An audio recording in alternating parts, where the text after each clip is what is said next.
UHV, the backbone of China's energy confidence. Why can't the West keep up?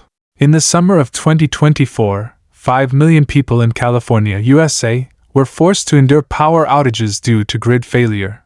Air conditioners stopped working, and electric vehicles became useless scraps. Meanwhile, white-collar workers in China's Yangtze River Delta could enjoy the cool air in their offices while scrolling on their phones, and their EVs charged effortlessly. Both are developed regions, yet why is there such a massive disparity in electricity access? Even more astonishing is the fact that the combined length of all the highest-grade transmission lines in the US is shorter than a single ultra-high voltage UHV line in China. The secret behind this is hidden in the UHV transmission grid, often called the electric superhighway. Simply put, ordinary power lines are like country roads where electricity can't travel far and easily drops off, whereas UHV is a dual 8-lane superhighway. It can deliver wind and solar energy from the arid northwestern deserts to factories and homes thousands of kilometers away with near-zero loss. It's like using an airplane instead of a bicycle for express delivery. The efficiency is revolutionary. What's even more shocking is that China's UHV not only enables long-distance delivery, but also strictly controls transmission loss to below 5%, a figure that Western engineers deem impossible. To put it in perspective, the most advanced transmission lines in the US incur a loss of over 15% over just 1,000 kilometers. This entire achievement is supported by China's explosive growth in clean energy. In the first quarter of 2025, the share of wind and solar power generation reached 22.5%, higher than the total power generation share of many European countries. Next, we will delve into how China's UHV transitioned from a follower to a global leader, examine where the West has fallen behind in the energy race, and see how this great power grid is reshaping the global energy landscape.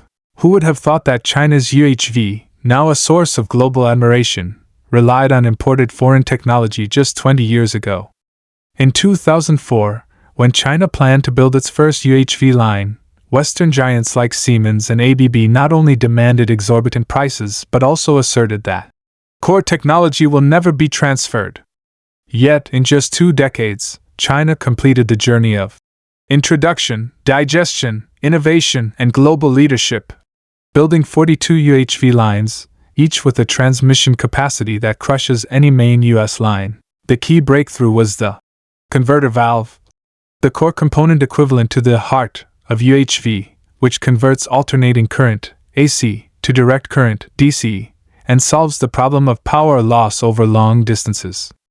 The West once monopolized this technology, selling a single set of equipment for hundreds of millions of yuan. Chinese engineers persevered for 10 years, not only developing their own converter valve but also achieving 99% localization, directly cutting the cost to 1/3 of the Western price. Today, 70% of the world's UHV converter valves come from China, forcing Siemens to, ironically, procure components from us. In stark contrast, the development of UHV in the United States is best described as stagnation. According to the U.S. Electric Power Research Institute, the total length of the highest grade 765 kV lines in the U.S. is only 3,200 kilometers. What does this mean? A single UHV line in China, the Changjigyuan line, is 3,324 kilometers long, and its transmission capacity alone can meet the power needs of 40 million households, equivalent to the entire consumption of California. More ironically, planned UHV projects in the US take 10 years from planning to groundbreaking due to environmental disputes and vested interests, while in China, a UHV line takes a maximum of 3 years from commencement to operation. Analysis. The UHV success story in China is fundamentally a combination of the systemic advantage of concentrating resources to accomplish major tasks, and the spirit of its engineers. Western companies are constrained by short-term profits and are unwilling to invest heavily in R&D. The US is trapped by the division of interests between federal and state governments, leading to protracted infrastructure approval processes. While China integrated UHV into its national energy strategy and mustered national resources for its development, the West was still bickering over technology patents and construction costs. This tells us that major technological breakthroughs are never the result of isolated innovation but the victory of systemic capability. China has proven the immense value of concentrating resources for major projects in the field of science and technology. The true power of UHV lies in connecting the last mile of clean energy, transforming the slogan, transmitting West electricity to the East, into reality. In the Gobi Desert of the Northwest, wind turbines rotate day and night. On the Qinghai Tibet Plateau, photovoltaic panels cover the slopes under the sun.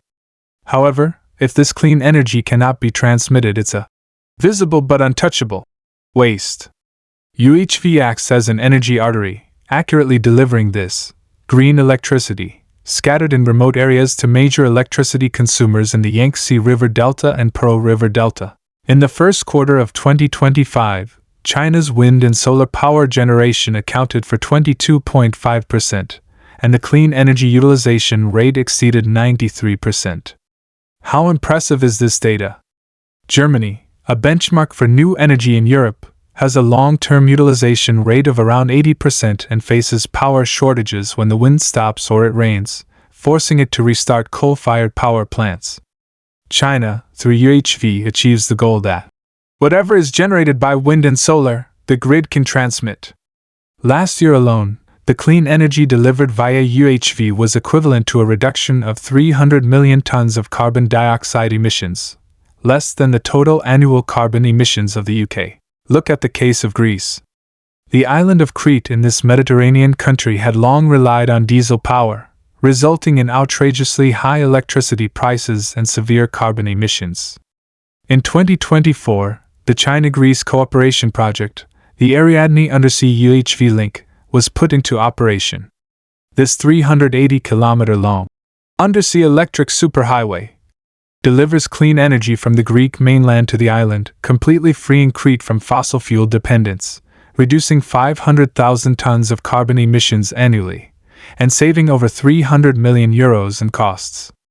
The Deputy Prime Minister of Greece excitedly stated, "China helped us realize a project we have been looking forward to for decades." Analysis.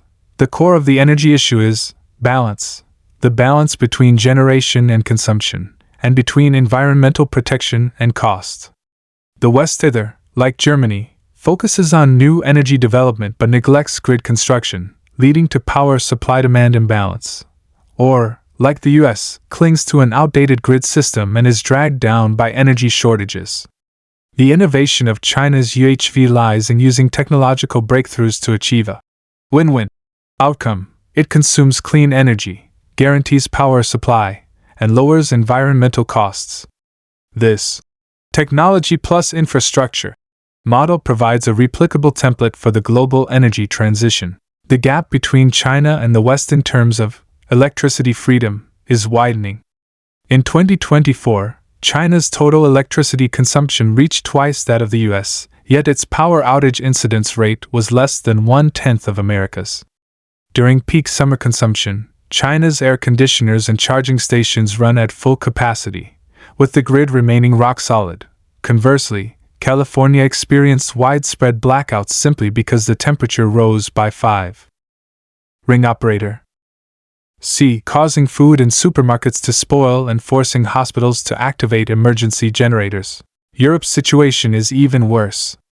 After the Russia-Ukraine conflict, energy prices in Europe skyrocketed, forcing many families to avoid turning on the heating in winter, and factories to halt production due to excessive electricity costs. The EU once planned a European supergrid to interconnect wind power from the north and solar power from the south, but 10 years later, the plan remains on paper. Because each country prioritizes its own interests, they endlessly haggle over transmission line routes and cost sharing. In contrast, in China, UHV lines spanning over a dozen provinces, from the northwest to the southeast, are built on schedule, with no coordination difficulty issue. Even more groundbreaking are the environmental benefits brought by UHV. Since 2014, China's air pollution index has dropped by 41%, and Beijing is seeing more blue skies. UHV deserves much of the credit. By replacing a large amount of coal power with clean energy transmission, UHV effectively reduced coal consumption by 250 million tons in 2024 alone. In the same period, the US air pollution index only dropped by 12% and Europe by 18%. While they publicly preach carbon neutrality, their grid upgrades have stagnated, making their environmental goals naturally hard to achieve. Analysis: electricity freedom is not a birthright. It is supported by hardcore technology and robust infrastructure. The West's energy predicament is essentially a disconnect between philosophy and action. They want clean energy but are unwilling to invest in the grid. They want to ensure power safety but are unwilling to break down vested interests.